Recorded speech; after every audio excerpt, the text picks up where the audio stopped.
to the Warzone Amateur Hour podcast.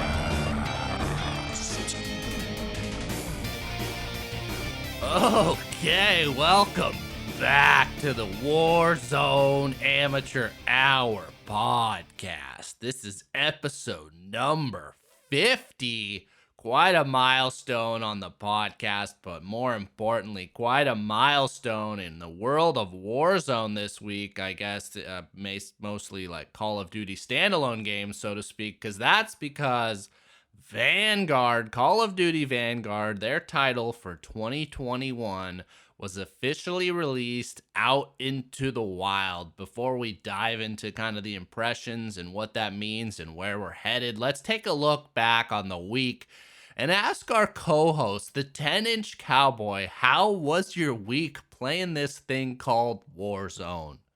Wow, stellar introduction there as always. Thank you. Yes, this is the 10-Inch-Cowboy. The week was, a lot of highs and lows. I know we say that all the time, and it's probably getting old to hear, but I mean, straight up, we have days where we are throwing controllers and can't believe how good people are at this game, and we're just getting shit on. And then there's weeks there's sessions where we're getting 5 out of 6 wins in it. We'll play 6 games and we'll get 5 wins. Like, it's crazy. I don't know what's going on. We're like, I don't know if it's like the lobby placement we're getting, but sometimes we're getting shit on. Sometimes we're having fantastic games. We had our first win in Verdansk this week, you and I, in a long time, which is something we should talk about, which is fantastic. I also personally had an incredible clutch, something that I usually just fold and crumble like wet origami. This week, I stepped up and I finished the game off for us. So I had a pretty incredible week. And you were there for that, so I know you know what I'm talking about. And you've been playing pretty good yourself. So I think overall, it's been an above average week.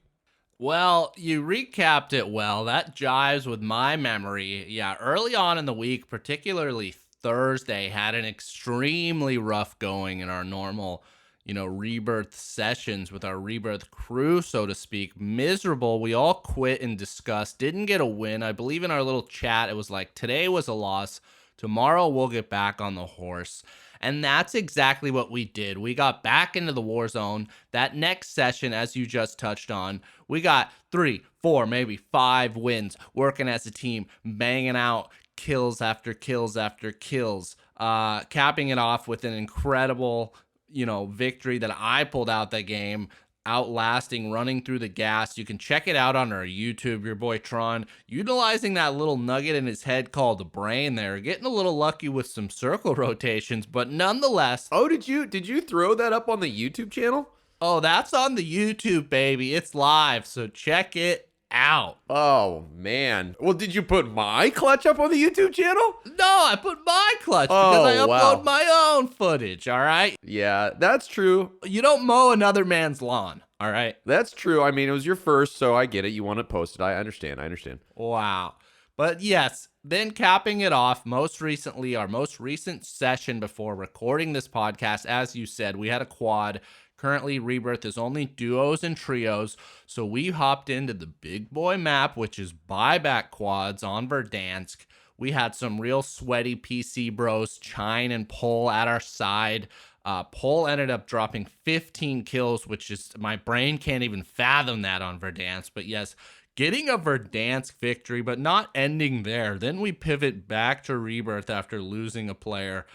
And the 10-Inch-Cowboy is faced with the 2v1 in the final endgame. He's hiding behind a wall, down plates, waiting to make a move. Finally creeps around the wall. Well, let me take this part. Yeah. Okay. So basically, there were 3 people left on the map, myself versus 2 other people. Those 2 people were obviously on the same team. It was on Rebirth Island between the chemical engineering building and the harbor building. And the circle was kind of on the hillside, the little mini cliffs right above harbor, but it all of a sudden was pulling from that area towards chem and then down by that like electrical like station that's by the water down there. So if you're familiar with the map, which I'm sure most of you are, there's a wall line that runs from the back of harbor up to chemical engineering. And it starts as probably like 6 or 7 feet high, and then it kind of gets shorter and shorter and shorter as the hillside slopes up as you get closer to chem. And the way the circle was, it was 2v1. I was hiding behind that wall. I knew that they had to be on, obviously, the other side of the wall or the other side of the L hook on like the 90-degree angle if you're walking towards Chem. So I knew that they were up there. And I mean, in my mind, I like to think that I'm a winner and I'm going to shoot my shot, but I thought I was going to lose. Obviously, it was 2 versus 1. I mean, 1 versus 1 is a coin toss, but 2 versus 1 typically for the Cowboy, not working out in my favor. But so I'm walking the ridgeline, and then all of a sudden, I hear a res get fulfilled. So, like, there's that, like, doo-doo, or whatever. The guy is rezzed up, and I'm like, holy shit, I didn't realize one of them was downed. That means they were in a vulnerable position. I got my MAC-10 and an M13 loadout. I think I had my M13 out at that point, which we'll talk about later. But I ended up turning the corner. They're both crouched down, and I just start spraying both of them at, like, point-blank distance. And there was like a bush between us. So I kind of like, just because I squeezed my controller, I ended up, I think, almost like crouching beneath this bush, shooting through the bush blindly. But there was only one place they could be, right behind the bush. And I ended up killing both of them. They didn't really hit me very much at all because I don't think they knew what the hell hit them. But it was a fantastic victory. I think that might be like the first time I've ever solo pulled off the clutch. And it got me really juiced. And it was an incredible way to end a session. There was only one place they could be, and there was only one place they ended up. That was in the dirt, with pulling our team to victory. Not only that, you dropped 8 kills on Rebirth Island. Yes, I would say hell of a session. I'd like to think a lot of that is due to this M13, as you touched on. Do you want to kind of dive into that now that you finally trusted the Tron, given it a shot, felt its power? Okay, so let me just stop you right there. I loved the M13 back in when I first started playing. That was like the first, I think, build out I had was the M13 because it's low recoil, which the Cowboy loves, and it is a decent range depending on, I guess, what scope you put on it. It's definitely not like a rangy weapon, but it's great for that like mid-range game. And I've been conflicted a lot because I loved my car. I think for me, as I've explained before, I'm a purist. I think just sniping and like just sniping a nice headshot is one of the more fulfilling, gratifying feelings you can get in Warzone. So I love the car, and I've been pairing that with for a long time the MAC-10, but I've used switched to the PP, now fully unlocked the PP, which I do really, really like. And what I love about the PP is that it's a bit longer range of an SMG. Like it's not like the longer range Milanos people would build out, but it certainly has a deeper range than, say, like a MAC-10, and I would even say a Bullfrog at that point. I think the PP, if you build it right, can really hit that like short to mid range. And then I was pairing that obviously with my car, so I had the long range covered, and then I had the PP. But the thing is when you're playing Rebirth or anything really, you gotta have a long range AR situation ready to pull out at any time. You can't rely on your sniper if you get a loadout late 4th circle in the game, and it's like it's not conducive for sniping, you know what I mean? So I needed a long range or like some kind of AR that I could just pull the trigger, spray bullets, down a couple guys quickly, and it kind of the C58 wasn't doing it for me. People had talked about the EM2, but I hadn't had that leveled up. And so, yeah, I tried the M13 and I realized, well, I'll pair that M13 not with the longer range SMG PP, but I'll pair it with my old buddy, the MAC-10. So now I'm running a MAC-10 M13 loadout that I typically will pull out later in the game. First loadout on Rebirth, typically, I'll grab the car / PP, and then later in the game, I'll maybe switch that if I'm feeling it to the M13 MAC-10 combo. Or if I find, there's a million combinations, but those are my go-tos right now. Well, I agree with that. I think that's a good point, is you've got to have that versatility in your loadout lineup. There's different game situations. It's like, you got to kind of think of it's like your golf bag, like each kind of situation you get a loadout might be different. You might see the circle is going to be pulling. Are you using a golf analogy? Is Tron using a golf analogy? The guy that hates golf himself is using a golf analogy. I love it. I'm a Renaissance man, and I will draw from all sources of life and sport and art and entertainment, all right, to paint a picture in the minds of our loyal, dedicated Warzone Amateur Hour listeners. Yes, that said, is, you shouldn't just have like, well, first off, if you're one of these guys who's like, only have 4 of your, custom loadouts pretty much set and you only use 4 and the others are blank, like that is foolish. You need to make like your fully loaded AR class, make your fully loaded sniper class, make your ghost class, maybe make one like Cowboy said, an end game kind of frantic situation, quick gunfight, quick reaction loadout class. And to see that pivot, to see him clutch that out, it was a proud moment, especially with the M13, which has quite a history on this podcast. As the Cowboy touched on it, we've sang its praises many, many times, though it went away during the course of like the dominance of the Cold War weapons. But it seems with this now rebalancing of the meta, bringing those Black Ops guns back down to par. The M13 was never buffed or really touched, but it's just finally, it's popped its head kind of back up out of the water. And if you really aim for the upper torso head, I am telling you that M13 is hard to beat in the AR class at this moment.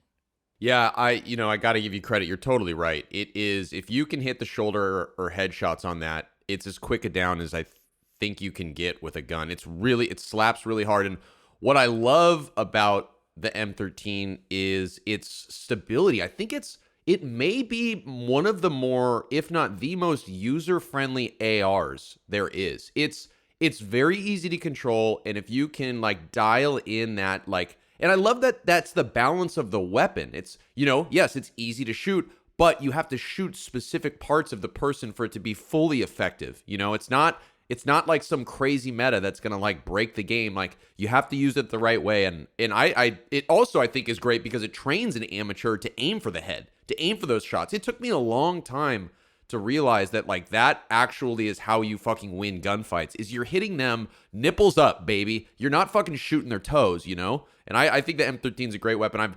I'm all about it, honestly, at the moment. I ended up trying, while we're talking about metas, this week our old buddy, friend of the pod, Chine, dropped me a fully kitted out EM2, which apparently is like the meta right now. People are saying it's the gun to have. It slaps harder than anything, yada, yada, yada. And it did, and it does. It has a pretty slower ADS than I would have guessed. And it seems like the fire rate is lower, but I guess when the bullets do hit, it does just destroy people. But for my gameplay, I like the M13, personally. I used to be an LMG kind of guy and have like a nice big old PKM on my side. And I guess like an EM2 is slightly comparable because it's a bigger AR. But the M13 is just doing it for me right now. I'm all about it. If anybody takes anything away from this podcast, I would try the M13. Give it a chance. All right, and I'm with you. I was also one of those, fellows who Chine kindly dropped that kitted out EM2 for. Again, I've been hearing all the rage about that on the streaming community. You flip on any Twitch channel of somebody who's worth, their salt, and you're gonna see them most likely running the EM2 as their, AR of choice. And I gotta say, it packs a punch. It drops some thunder. I'm a fan of it. The only issue personally is mine just isn't kitted, isn't leveled, and I'm not really looking to level it because it's like we're less than a month now away from this massive integration. I gotta imagine the meta is gonna be shaken up a bit, so I'll hold strong. I'm pretty much pivoting between the C58 or the M13, as we touched on, and basically kind of forecasting how the game's gonna be. If we're gonna be staying at bioweapons and taking shots at far range, I'll probably go with the C58. But if I know we're gonna be moving through prison, other areas, gunfight, then I'll go with the M13. Are you off the old marksman rifle tip now, or are you still pulling out the car? I still have a car loadout. I've used it once or twice. I still got the headshot mojo, let's just say, but I just was getting pushed too many times and surprised, and I feel like very paranoid when I'm sniping, because it's like you get relaxed, you kind of get, you get tunnel vision, essentially. You got your eyes through the scope, and it's like, I don't want some motherfucker sneaking up on me. So yeah, this week I definitely was assassinated a few times, and I was like, dude, what an amateur. What an amateur I am. And frankly, I couldn't hear them. I don't know what that's about, but I did have a few more I was getting assassinated more this week than I have in a long time. It was kind of embarrassing. Well, it's pretty great when I hear it on the mic. It's like, oh no, I'm getting assassinated. And your guy's still alive for a moment. And then immediately after, it's like that, nah. And then they're just gone. And I can laugh knowing that's what happened. But yeah, so that's kind of where we were this week. Let's talk about, though, the big news that we touched on during the intro here. And that is that Vanguard officially live. You can go to your little GameStop if you're that archaic and buy shit at a brick and mortar store. Go download it from your online store, fire it up. I'm pleased to say so far, based on the feedback I'm seeing in the overall community online of Warzone and Call of Duty, and specifically on our Discord and among our friends, is that Vanguard seems to be a win. The feedback is pretty much overwhelmingly positive. They like how it feels. They like how it plays. They like how it's balanced. Interesting. Yeah, you and I both haven't played it yet because we're not standalone players and we're waiting for the integration, but that's exciting news. I did see the little gameplay that I had watched this week. It seemed extremely fast-paced. It seemed like really fast-paced. And I don't know, I guess it's like kind of like a multiplayer on steroids. Is that would that be correct? I see. It seems like, yes, historically speaking, the TTK time to kill on this Vanguard is extremely fast. Like multiplayer as its, own thing, it's fast regardless, but this seems like significantly fast. So that might be something they scale back a bit. That is kind of the one big complaint people are putting out there is you have no time to react. It's literally, okay, it's like you run into someone who can fucking hit the buzzer first, Yeah, exactly. They're going to win the gunfight. Yeah. So unfortunately for the streamers, I mean, maybe not unfortunately, but for us as viewers, I don't think it's very fucking entertaining to watch. So that's, I guess, bad news, but I think that's also good news for Warzone because the good news is it feels good. The gun feels, the way the movement, the aiming, the recoil, all that feels good. And that's really going to be, that's the bedrock that this new Warzone is going to be built on top of. TTK, they're always fucking with that in Warzone. So we got to imagine that'll be, more in line with what we're expecting, maybe even slower after we've seen them be trying out this Iron Trials shit and getting positive feedback there. So yes, multiplayer on steroids, so to speak. But overall, good feedback. Seems like they're really listening to the community too. A lot of changes that were made between the beta and launch were like directly from things the community really wanted. So very, I guess, positive there. That's great. And just to confirm here, when we're talking about this release of Vanguard that just came out, there's no map involved with this right now. It's just like these little kind of contained play areas, right? Well, they're multiplayer maps. Some of them, I think one or two are remakes from older Call of Duties. I heard they're even bringing Shipment back from Modern Warfare 19. It's going to be making its way to Vanguard. But yes, they're standalone maps. They're purely set in World War II era, covering the Vanguard theme. I think some of them are from campaign maps, sections of those that you play. But yeah, when you drop in, it's like you get a little new map. I think there's 7 or 8. I don't know the full number on that at the moment, and they're always introducing new ones as, time goes on. Got it. That's cool. So what does that mean for us, the Battle Royale community?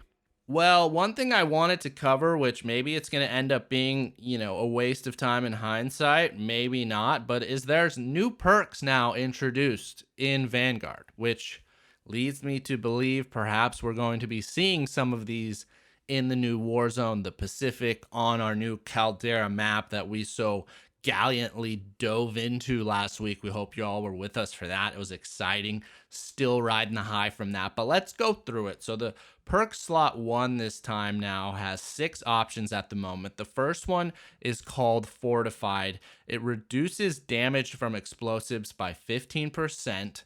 The second one is called Survival Training, which gives you maximized resistance to stun effects and makes you immune to gas grenades. Then we have Ninja, which is a brand new one. Interestingly, for the folks that don't like dead silence, this one might be a little triggering because it allows you to move silently permanently in multiplayer. Oh my God. No. No, no, no, no, no, no, no. I didn't know that that's what. Oh, that sucks. Oh, that's going to be a nightmare. Disabling the footsteps. But again, I really don't think this one's coming to Warzone. If it does, that could be a problem, because one of the biggest things we've covered, biggest gripes with the community, is take fucking dead silence out of the game. What do they do here for Vanguard multiplayer? They put it in full time. Let's boost it up. But again, yeah, in multiplayer though, footsteps not as important. And it is Perk Slot One. There's some other good ones in here, and I still haven't gotten through the list. But also on top of that, I should note, is you take reduced fall damage, and it reduces the effectiveness of the enemy tracker perks. So next up on the Perk Slot One, we have Dauntless, which makes you immune to movement reducing effects. So I'm guessing that's maybe like stun grenades, or there's other perks out there that can, or gun perks that will slow movement down if you're getting shot. This makes you immune to that. I don't think this one's going to be very, fan favorite. But speaking of fan favorite, then we have Ghost. And the way Ghost works on Vanguard is you are undetectable only while moving. That's interesting. Yeah, we've teased this before. They've teased this before, and we've talked about that, right? So if you're camping and you're not moving, Ghost is irrelevant, because they'll see you when they put up a UAV. And my question is, obviously, I'm assuming that they're going to still have the notifications for when an enemy UAV goes up. You get that little enemy UAV in the area. There's that little thing. I wonder if people now, that's going to motivate people to kind of just walk in circles and skirmy around. You know what I mean? I wonder how much movement defines movement. Is it anything? Is it sprinting? You know what I mean? What is it? Well, that's kind of the unique balance here, is in multiplayer, I don't know how many people are going to rock Ghost, because I guess there's a decent amount of spy planes, they're calling them, going up. Those are the UAVs.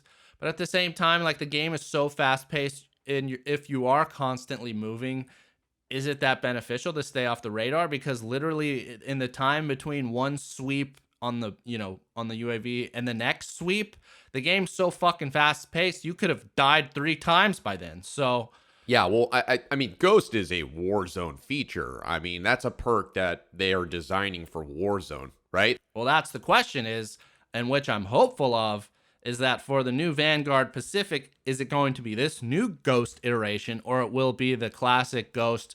You can fucking go wherever you want, and your little radar dot ain't gonna show up. I hope, personally, it's this new version. And they do that, right? It'll be like multiplayer, this is what it does. In Warzone, this is what it does. They can change that. Yeah, so that is the question. I'd like for it to be you have to be moving. I think that makes it interesting, 100%. Feel strongly about that. So then the final perk available in Perk Slot 1 is Cold-Blooded, which says AI-controlled kill streaks will not target you. Player-controlled kill streaks will not highlight you. You do not trigger high alert. And it reduces the range at which awareness markers appear for enemies. Not quite sure about the awareness markers, but Cold-Blooded, one of the fan favorites early on in Warzone for Perk Slot 1, now being kind of tweaked here, kind of seeming, if I had to look at this list, I don't know where I'm going yet, but again, we can't speculate because this hasn't been confirmed for Warzone, but those are the full 6 perks available for Perk Slot 1. Could be foreshadowing for Warzone. Yeah, lot to digest there. I'm excited. I feel like, there was a lull for, maybe it was over our summertime, maybe after we realized that there wasn't going to be a new map earlier this year, and there's a few months stretch where the game was just static, and not a lot changed. Yeah, they were flipping guns around, but not a lot changed. Now I feel like there's some fresh blood in the game. They're trying new things, modifying all kinds of shit, keeping it relevant, keeping it interesting, and obviously creating new content for us to talk about on the pod. That's absolutely right. And then let's now move on to Perk Slot 2. We have Tracker, which the enemies leave behind their footprint trail. Do you ever use that? I've used that a few times. I like it. It's not bad. only used it real early on in my Warzone career. Quickly learned, amped was like the better way to go for that perk slot 3. And then they introduced that new, whatever, the one where people automatically ping when you shoot them. That's the Combat Scout. So not a big guy for that. Next up, though, is called Radar. And enemies appear on your minimap when they fire an unsilenced weapon, which, don't they already do that? Yeah, isn't that the whole point of a suppressor? Yeah, I don't know. I'm going to have to maybe get some clarification on here. It's like Warzone or Vanguard, you shoot a gun, you don't show up? Wait, is this some kind of insight that they don't have suppressors, maybe? I'm pretty sure they have suppressors, but I don't. But again, this is for unsilenced weapons. So that means if you don't have this perk, they don't appear on their minimap when they fire an unsilenced weapon. That would be news to me. Or maybe it's you can. Oh yeah, I don't know. Interesting. Yeah, you might have to do some digging there. Next up, High Alert, which we know your vision pulses when enemies are outside of your view and they're looking at you. Then we have a new one called Engineer, where you, I guess it's not new. It sounds like it's renamed because as I'm reading it here, I'm recognizing it.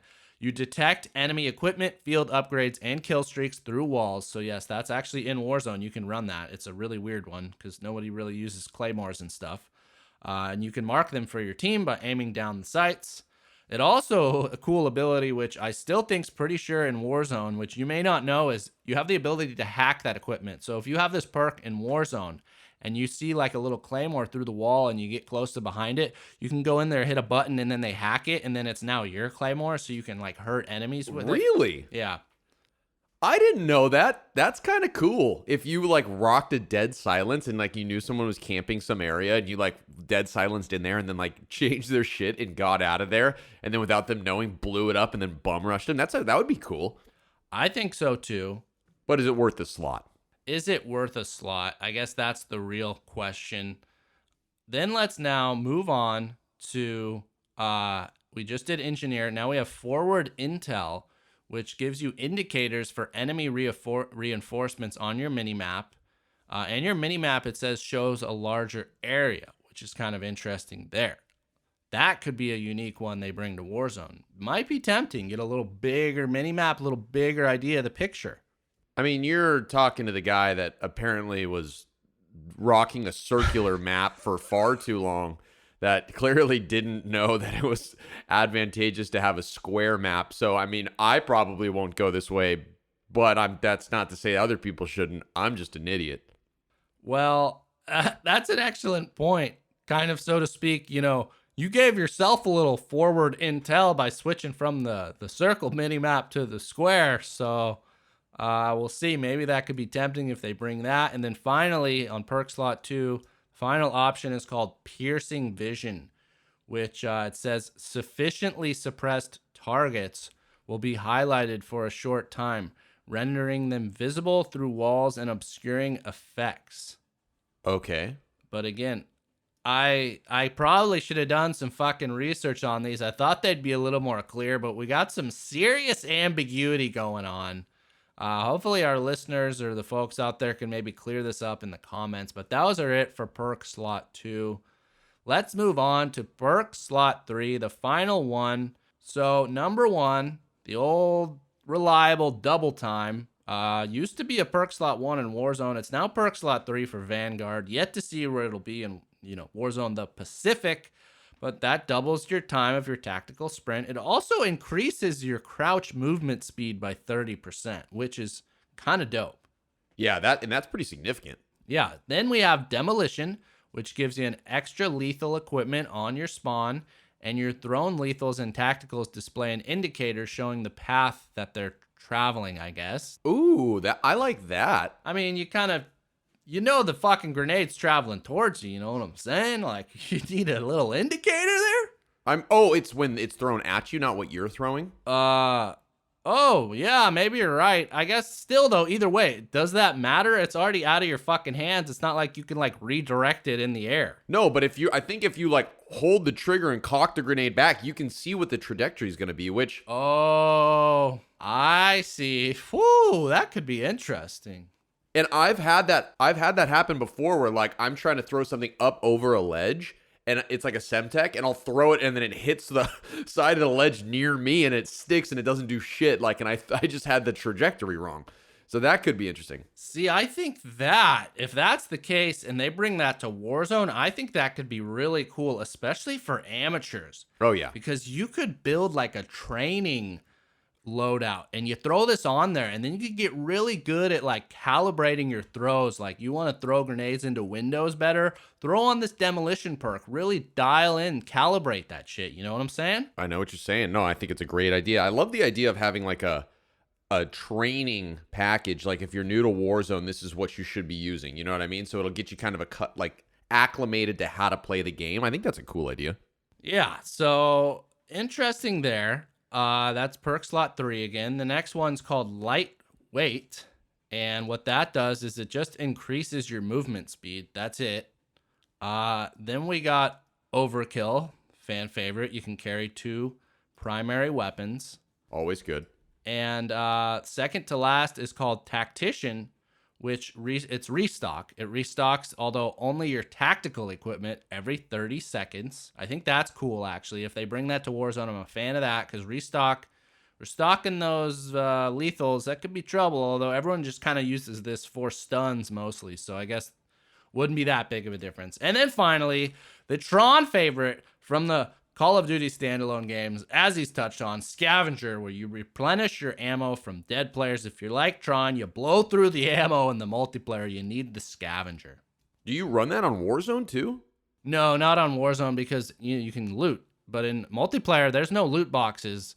And if you kill someone, they don't fucking drop shit. So if you have Scavenger, they drop their ammo. You can just be running around holding that trigger all day long. Got it. Okay, cool. Wow, those are a lot of perks to go through there. So yeah, maybe that was a waste of time, maybe not, but I gotta believe that a lot of these are gonna be making their way over to Warzone. So let's get acclimated with them now. Let's kind of be planning it out, like this is the stage where we're in our journals. We're thinking about what's gonna be my new loadout, what's gonna be my new perk setup. Oh, it's gonna be so good, my gameplay level is gonna go up another level. Yeah. You know what I'm saying? Or maybe that's just me.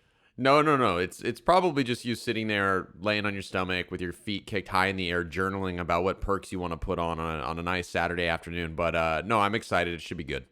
Good. Well, interestingly enough, one thing that was discovered very early on, highlighted I saw by True Game Data, is he basically discovered there's kind of like a new mechanic, or he called it like a stat almost, that affects how you fire when you're ADSing. And essentially it boils down to this. In all other Call of Duties, as far as we know, you're ADSing, you have your crosshair set at a spot. When you hit the trigger, let's say you just go single fire, 1, 2, 3, 4, 5. All 5 of those shots are going to go right where that crosshair is showing. But what he discovered is in Vanguard, that is not the case.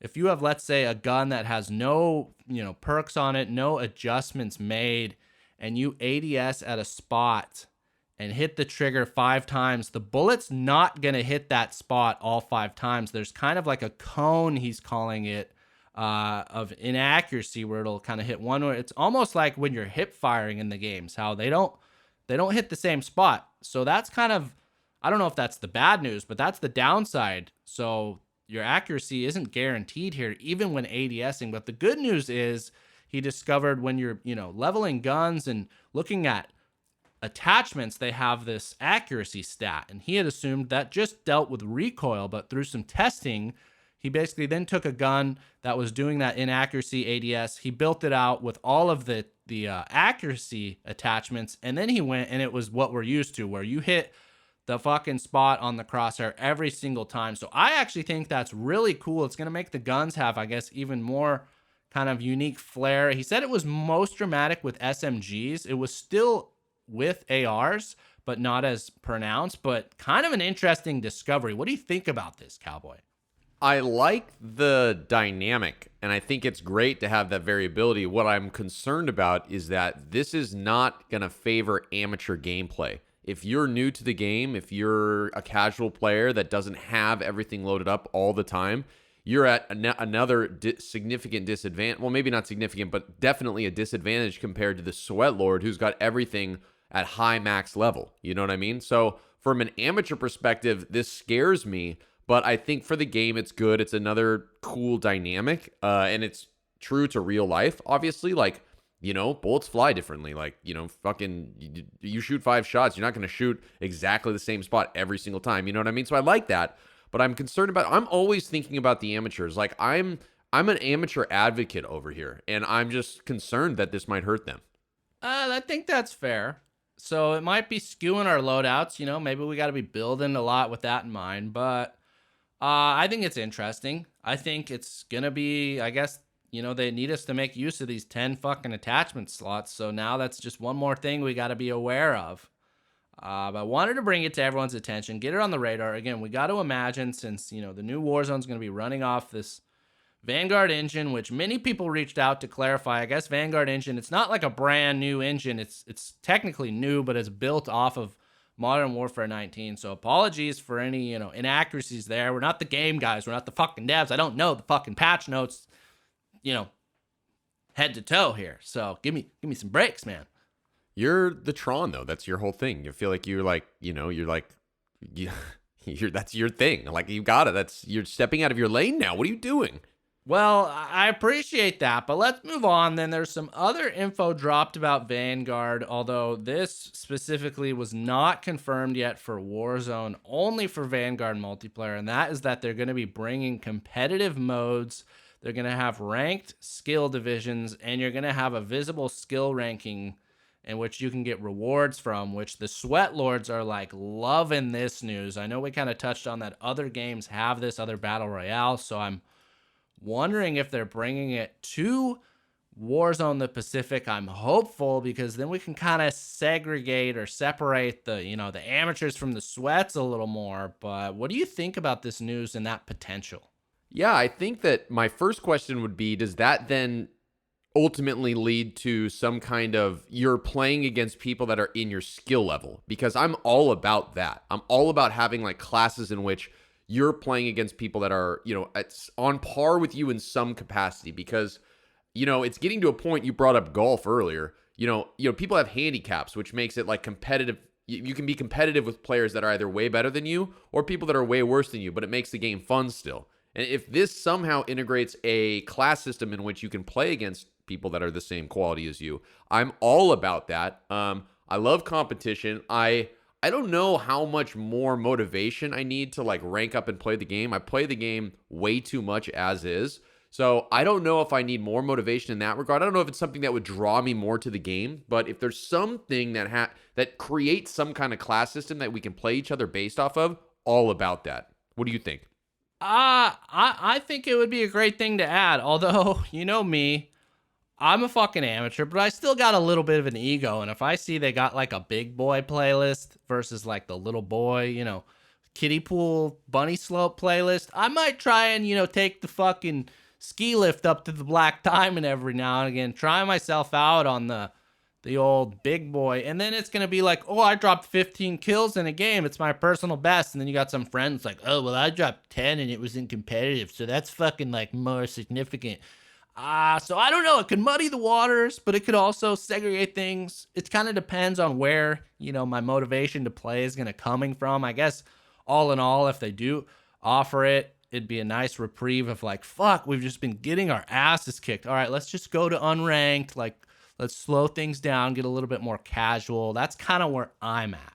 Yeah, I agree. But then the problem is that if you get to pick and choose, they're going to have like the best players, like the sweatiest of the sweat lords are going to go to the unranked and just clean house, So you just think they're going to be like chicken hawks, just like picking on us little Davids, a bunch of Goliaths running around wreaking havoc on the unranked. I hadn't really thought about that. I wonder if they'll have some like safeguards in place there. Oh yeah, it'll be like putting a fox in a fucking hen house. Like, it's gonna be crazy. They're just gonna go in there and destroy everybody, and they'll be like, they're gonna make their little videos for Twitch. They're gonna make their little YouTube clips of them just going in and cleaning house. You know what I mean? And it's gonna be like, fuck. So I don't know. There's a lot of different ways to look at it. I guess it depends on how they do it. I guess what would be nice is if there's like, well, no, then I was going to say like a baseline, like, you know, like you could enter these kinds of games or these kinds of games, but you can't enter these games if you're at this level. You know, there's like a floor to where, you know, but I don't know. Yet to be seen. That's quite a dark picture you painted there. I'm not going to let myself get lost in that. We'll see how it goes. We'll keep monitoring it, but we're always bringing things to the forefront, bringing things to light, helping y'all maybe prepare a little bit. But that said, one tip if you are running Vanguard, which I discovered, which was something I noticed during the beta, is the slide canceling was like, I thought, oh, they've changed it, and now it's not as good, which I really like that. But unfortunately, not unfortunately, but I guess a tip here is that if you do want to kind of fix slide canceling and it doesn't seem to be working well for you, the Twitter account Modern Warzone tweeted out a kind of a how-to video, and essentially what you need to do is go into your settings on Vanguard, go over to the controller tab, make your way to the gameplay tab, then you're going to find a section called movement. So settings, controller, gameplay, movement. From there, you're going to want to look for automatic airborne mantle and set that to partial. And then there's going to be a show more button. You click that and make sure that ground mantle and automatic ground mantle are set to off. And from what he says is that makes it kind of, it's going to feel like the old Warzone Modern Warfare slide canceling that we know and love. Okay. All right. Okay, that felt like I was reading a user manual, which I guess you technically were reading a user manual, but that's cool. All right, I don't recall what the slide canceling was like when we did the Vanguard beta, but yeah, I'm sure that I'll ask you about this again multiple times in the next month. Yeah, baby. Well, get ready, get those settings going. If you're playing Vanguard, report back. Let us know if it's helping you out. He's supposed to be releasing a video that kind of compares the two, how they look and perform. But then that said, let's pivot back to, this is the Warzone Amateur Hour. Let's fucking talk about some Warzone. The big thing is with the end of Verdansk, I've been hearing there's crazy shit going on with like red doors. I heard they were falling from the sky. I didn't experience that in our games, but I've heard that from multiple people. I had a game. Oh, you did? I had that happen to me. Yeah, we took a red door at prison and we fell from the sky. You were in that game. No. Oh, that's what they meant, falling from the sky. I was thinking like literally red doors were raining down from the sky, crashing to the earth. Armageddon style? No, I don't think that's... No. I think you go through red doors and you fall from the sky. Yes. Well, the other thing that I did experience, which you touched on, is when you go through a red door in Verdansk, you get a little glimpse into this new Caldera map. It's like a sweeping camera moving through the terrain. You get little glimpses of different areas, which was kind of cool. It looks pretty dope. It looks like very lush, lot of like, even when you're outdoors, there's a lot of like foliage that could obscure your vision. I think that's fucking cool. Very much like, it's very much more like Warzone like you could be in the middle of a field and you're not necessarily just out in the open. It's like you're shaded, by the tall grass, right? Yeah, you got that camo paint on. You're fucking hiding in the bush looking to kill. That's right. Fucking ghillie suits, baby. But yes. But something as we've always been doing on this podcast, and we'll kind of bring to an end here, was the culmination of the cinematic story here for the Black Ops Cold War, the Adler Stitch saga. Did you see that final cinematic where, it starts off in like the hillside of Verdansk? Fucking Stitch is standing at a grave by himself as Adler and his team, surround him. Did you see this one? Yeah, I mean, dude, they played every time I booted up the game for like a week straight. Yeah, it's still doing that. Saw it like 400 times. It's still doing it. Yeah, we've shit pretty hard on the cinematics, and rightfully so, I like to think, because they're terrible. But, this at least felt like a scene. It felt like a real scene with dialogue that wasn't like some... I mean, yes, of course, like the context is still so unclear to me. And when Stitch tries to like get Adler with like, he starts saying a couple of numbers and Adler starts getting confused. He's like, no, it's out of me. I'm fine. Like that part of it, I could throw up if they talk about numbers again. I don't understand what the hell they're talking about, like with these damn numbers. But other than that, it seemed like it was a competent scene. They had dialogue. They talked about like the history of the grave, and then like what was the name? What did they call them? They're like, oh no, it's not a person, it's an idea. Perseus. Perseus, yeah. And he's like, that was Perseus. I'm Perseus. There'll be another Perseus. Which, I mean, whatever. But at least it seemed like there was like a start and an end and like an arc to the conversation. So I'll give them credit on something competent. What did you think? I thought it was pretty dog shit. I mean, first off, like, how did we get there? Last we left off, like, Adler was back. He's got the brain disease out of his brain. The numbers aren't triggering him into some zombie-like state. And he's like, we're going to fucking go get him, dude. We're going back to Verdansk. And Wood's like, yeah. And then we just literally cut through, like, whatever that adventure fucking entailed. And now they're at, like, this somber little fucking gravesite. And then not only that, he does this stupid speech about, like, Perseus is like it's a mission or some kind of thing. And yeah, I'm Perseus and the guy before me was, and my work is done. We still don't even know what the fuck that work was. Yeah. Like, nobody won and nobody lost. I know that, yeah, they take down Stitch. And again, that's the other thing is the ending isn't even fucking clear. Like, if there was one word to summarize this whole storyline, it's fucking ambiguity. We didn't get, I don't know, up from down, left from right, fucking ass backwards from topsy-turvy here. And they don't even give us clarity at the end. It goes to black, and then we hear a gunshot. Now, we're going to talk about the next cinematic, which maybe answered the question here, but it's still like, we didn't get an opening, we didn't get a fucking middle, and we didn't get a fucking closing. Yeah, I mean, of course, again, yeah, there's no context for this specific cinematic, but and I agree that it's totally out of place, but at least I feel like the other cinematics, they have multiple storylines running and they're jumping back and forth and you're like, what the fuck is going on here? At least this was like a contained scene with just two people having a normal conversation. Of course, the beginning after, like, I get that it doesn't work, but this was on the lighter side of total bullshit. That's fair. So, but then yes, there was a second scene. Yes, so that was the end of the Black Ops saga. Then, though, excitingly enough, as we've touched on, the start of the Vanguard cinematics so far have been pretty solid. What's going to happen with Warzone? Well, we got our first one released into the wild. You can check it out online if you haven't seen it already. It's, again, Adler and his team. They're moving through a World War II bunker. I believe it's on Verdansk. Don't double check me on that.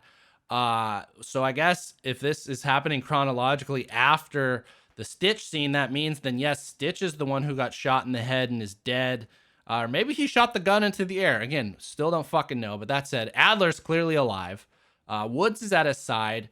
They're running through this bunker. They see a Nazi flag. One guy says, like, specifically, he's like, fucking Nazis. And he spits on the ground. He's like, I hope they're still burning in hell, which is just kind of a hilarious, like, is when people burn in hell, like, is it only for an indefinite period of time? Like, oh, those Nazis burned in hell for 20 years. Not anymore. Yeah, it was a pretty insane moment. Pretty jarring. Whatever. Let's keep going. So then they find their way into, like, this old war room deep in the bowels of this thing. There's just a guy there by himself. He's got, like, a burned up face. Again, they gotta, like, maim these people in many ways for whatever. I guess they've just told themselves that cool. Like, okay, so who's the character is number one. What's his name? Number two. And what kind of, like, physical deformity does he have? But anyways, so this guy's, like, got a gun in his hand, and then he turns to him. So there's a gun on the table, which, again, this part didn't make sense. There's a gun on the table. Woods and Adler bust in with their machine guns drawn, like, hey, turn around. Guy picks up a gun off the table, turns around, and then he sets it back down again. So it was like, I don't know. Again, that was fucking weird. But anyways, he introduces himself. He says he's one of the good guys. He fought in the war, World War II, and afterwards, he's like the one who started Vanguard or was part of Vanguard. And their job, as we've touched on, is hunting down the old ex-Nazis. And he basically says it all started in the Pacific. He points to a part on the map. So, like, I'm hoping this is our little bridge between the two cinematics. I'm hoping Adler goes away. He's not going to be fucking involved from here on out. But I thought if that's the case, I thought that was a pretty clean transition into these two worlds. What were your thoughts? Yeah, I did think they walk in guns out at this guy, and they're like, "Who the fuck are you?" And he's like, "I'm a good guy." And they're like, "Oh, okay, we trust you." It was like, I didn't really buy that, but other than that, yes, I agree. It seemed like a good transition. It left me wanting to know more, you know? Yeah. And we could track it. We understood the words they were saying in terms of ambiguity. There wasn't really much there. And what do you know? Way more engaging. I'm kind of interested to know where it goes. How are we going to start it off? And are we going back in time for the Pacific? I know how the two stories kind of are connecting or weaving or whatever. So bad ending for Black Ops, but I would say good ending for Vanguard. Yes. Yeah, where are the zombies? Where are the ghosts? Where's that random ghost ship go? There's so many unanswered questions. Let's not get into that. Let's just be positive that we're moving in the right direction.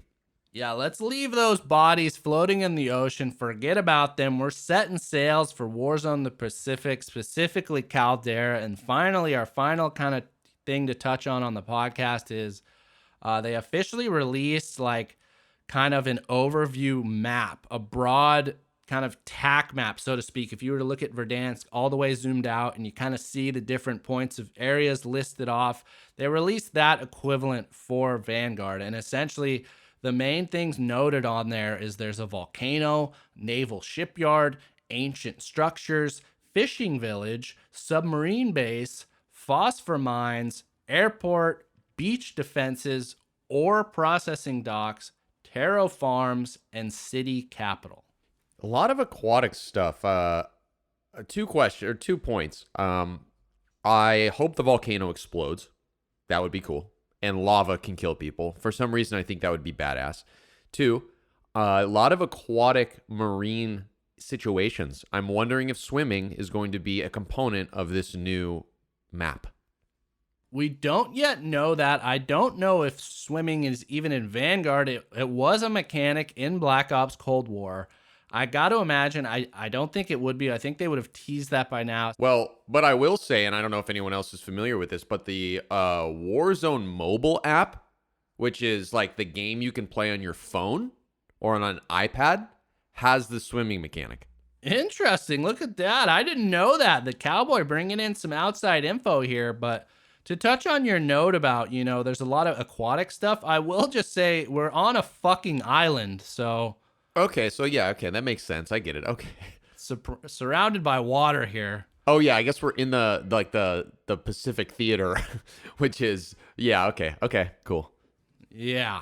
So, speaking of journaling, go out there, draw your little circle of your new Caldera map, mark out these points, kind of imagine where are we going to be dropping first, because that's exciting. Yeah, imagine what it's going to be like when we're in that little fucking plane, we're in the pregame, we're ready to drop in with these brand new loadouts and all this new shit, and it's less than a month away, so get hyped. Wait, so where are we at with this getting released in our 1-year anniversary? So yeah, the 1-year anniversary, I suppose, would be 3 weeks from now, because 52 weeks will make a year, and then 1 week after that would be, the 1-year anniversary. So that would put us at right around last day or second to last day of November here, November 29th, which Warzone will be releasing that week. It's going to be a third. So speaking of last week, we said Warzone the Pacific is going live on the 2nd of December. That's only for those who pre-ordered Vanguard or who have Vanguard. They're going to have a day to themselves to play Warzone. Us plebes that didn't do that, the rest of the world, we're getting access on Friday, December 3rd. So this would basically be that week of our 1-year anniversary. That is so fucking mind-blowing and amazing. We have to do something special for it. Obviously, we'll figure something out. It's what a joke. Well, I know we've been planning this custom game, and one thing that just kind of hit me is I don't know if custom games are going to be available in the Vanguard the Pacific right away. So I think to be safe, we should plan a custom game to celebrate our 1-year anniversary for right before, like the last week of Verdansk. Let's plan on that, ladies and gentlemen. Set your calendars for I guess it'll be like Thanksgiving week. Maybe we can make it that weekend, that nice long Thanksgiving weekend. Allow our amateurs to get together into a game, celebrate the end of Verdansk by kicking the shit out of each other. Sounds like a plan. Let's do it. So we'll have more information on that next week, and we will talk to you then. That is going to do it for us, though, on episode number 50. Exciting times, as we said. The days are ticking down. Take another little chocolate off your Warzone the Pacific advent calendar, because we're getting closer. That we are. I'm getting really close. We will talk to you next week. And until then, Good luck in the gulag.